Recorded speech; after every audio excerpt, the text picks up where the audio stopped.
you and it's half-assed. But the only time that I be by your side, I only love it when. Hey, what's going on, guys? Victor the Great here, back with the second part of our vending machine tutorial. Okay, guys, so if you haven't watched my previous vending machine tutorial, it will be in the description. Pause the video if you haven't watched the other tutorial, and feel free to check out all of my command block tutorials. So, guys, what we did last time is we actually, let me show you. So what I did is I changed all of our stuff right there, and as you can see right here, then we have the stone for $5, and then we have the stick for $1. Also the apple, I changed it to $2. What was happening, I was recording this video earlier, and earlier, and what happened was the video just completely got corrupted. So all of our stuff I did, all of the commands that I did has been corrupted. So if you're asking why the apple is $2, yes, I changed it. Okay, so now, guys, what we're gonna be doing is we're gonna finish the vending machine. We're gonna do the button presses, and we're gonna do the payment system, and also a little armor stand, which is gonna help cycle through the items. So let's do the button presses first. So what you want to do is you want to look at the button. I'll zoom in right here looking at it if you're asking how to do it. Alright, and then you want to type in test for block, and then get the coordinates. You just press tab 3 times, and then you want to type in Minecraft stone button. It doesn't matter if it's a wooden button, then you type in wooden button. So once you type in stone button or whatever your button is, then type in this state, which will be powered equals true. So it has to be the commands will test if the if the button has been pressed. So once you typed in the commands, we want to Control C to copy it. Grab yourselves a command block. Now what you're gonna do is we're gonna put a command block. We're gonna put it to repeat and always active, and we're gonna paste the command in the command block. Alright, let me put back my command block output to be true. So now if I press the button, the left button, it will successfully find the block. So once it finds it, we need to set it back to a normal button. So how we're gonna do that is we're gonna hit the set block, tap 3 times to get the coordinates, make sure to look at the button, and then type in the item,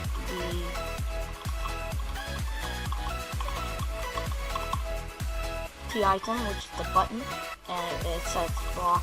The block can place it, so you want to be having a facing of north. I will say that it doesn't have to be facing north. You make sure to see right here if it's facing, what face it is, if it's south, if it's east, if it's north. It doesn't really matter. Just get it. So mine is north, so I'm going to type in facing equals north. And we're going to copy that. We're going to put it into a chain, conditional always active. And now if I press the button, it should set it back to a normal one. You can do this for the right button. It's really easy. I'm just gonna type in 2 from the X because that's how it is to me, and it should really fix it. Okay. There's our button presses. Now what we're gonna add is an armor stand that's gonna cycle the items. So we're gonna put in 2 stones right there, and we're gonna summon an armor stand. So let's type in summon armor stand. So summon armor stand.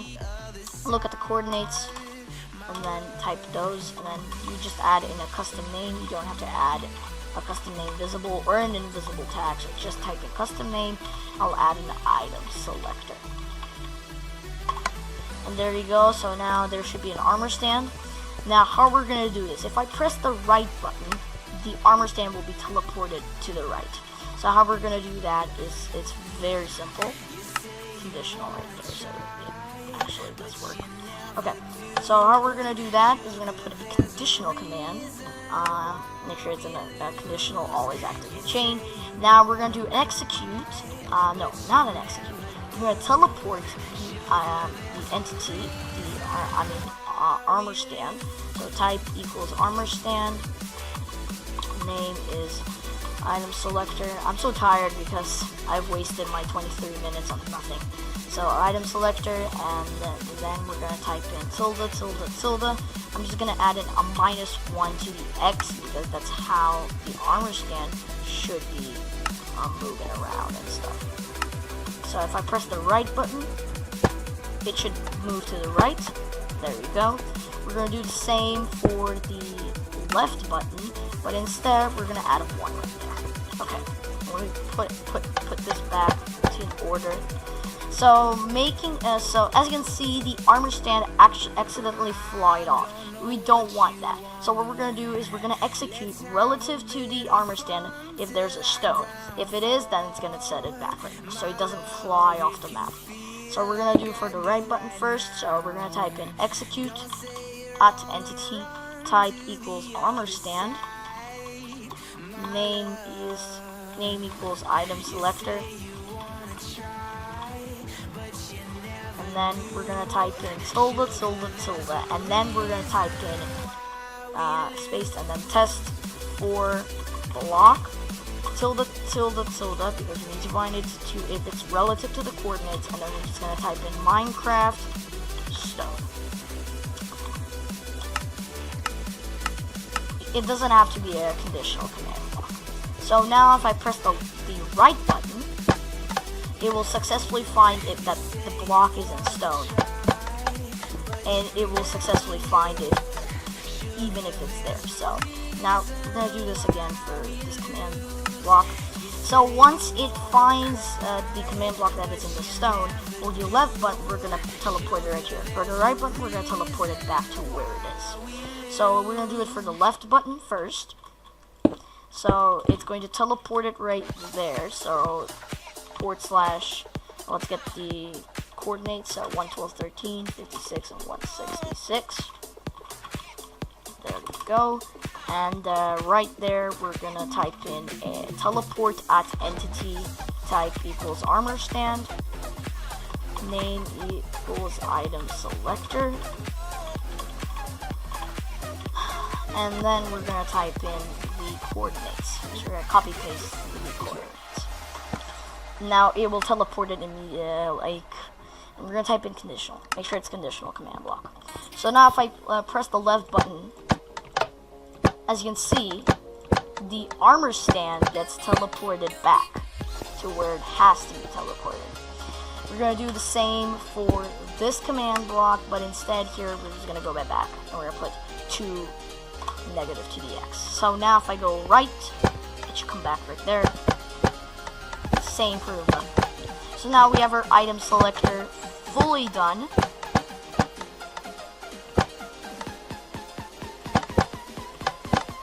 That's right. There you go. So once we have done our item selector, we're gonna move on to the payment. Now the payment isn't really hard. So what we're gonna do is we're gonna do test for blocks. So relative to the armor stand, 2 from the Z and 1 on top, and we're gonna also test it from this hopper. So we're gonna type in for the hopper. We're gonna get the coordinates for the hopper, like that. And then right here we're gonna put in a normal. We're gonna grab it and put in. Make sure this is a repeat and always active. We're gonna type this command. So we're gonna execute at entity type equals armor stand. Name equals item selector. Selector right there, like that. And then we're gonna type in tilde, tilde, tilde, and then we're gonna type in the test for block. So / test for blocks. And then get paste coordinates off that hopper that we tested, but make sure it's 2 times. And now relative to the armor stand, we're gonna do it like this. So here's the armor stand, and then we're gonna do, so as you can see, it goes 2 from the Z and 1 on top. Now for you it might be different, but for me it's 2x, 2 for the Z and 1 on top. So we're gonna do tilde, tilde, tilde, and on the Z we're gonna type in 2, and then right here we're gonna add in 1. And we're gonna do the same again. There you go. So now if I put in my 2 emeralds,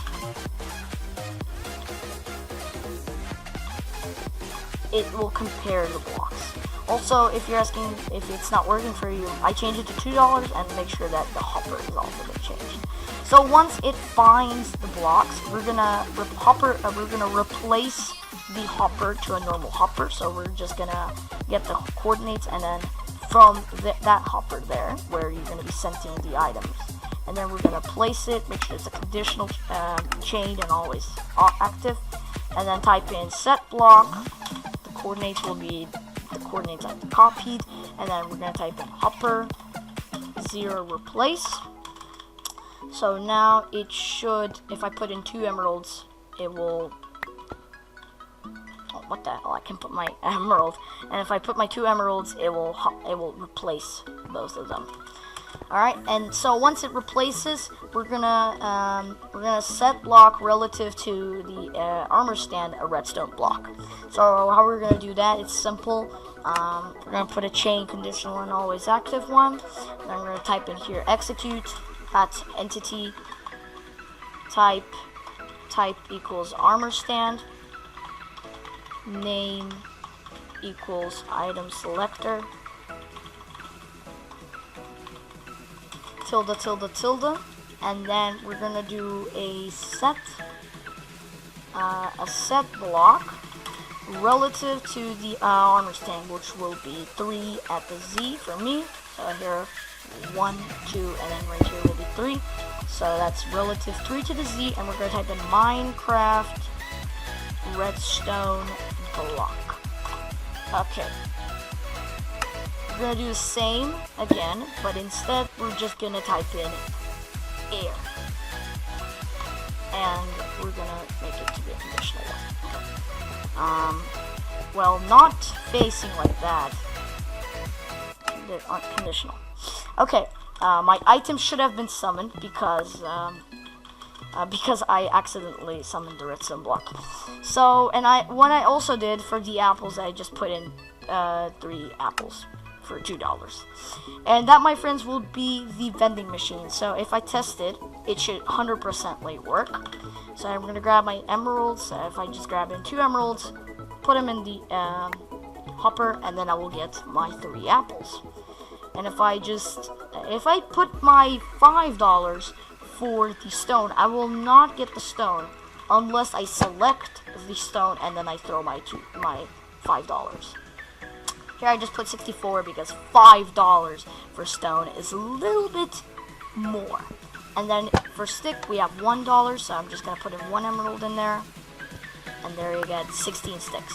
Now you can do as many of these. All you have to do is just extend the stone and then put in more command blocks and more hoppers so that the armor stand can be relative and to test for the blocks. And that's it, guys. That's the vending machine, guys. So now you can do game rule command block output to be false.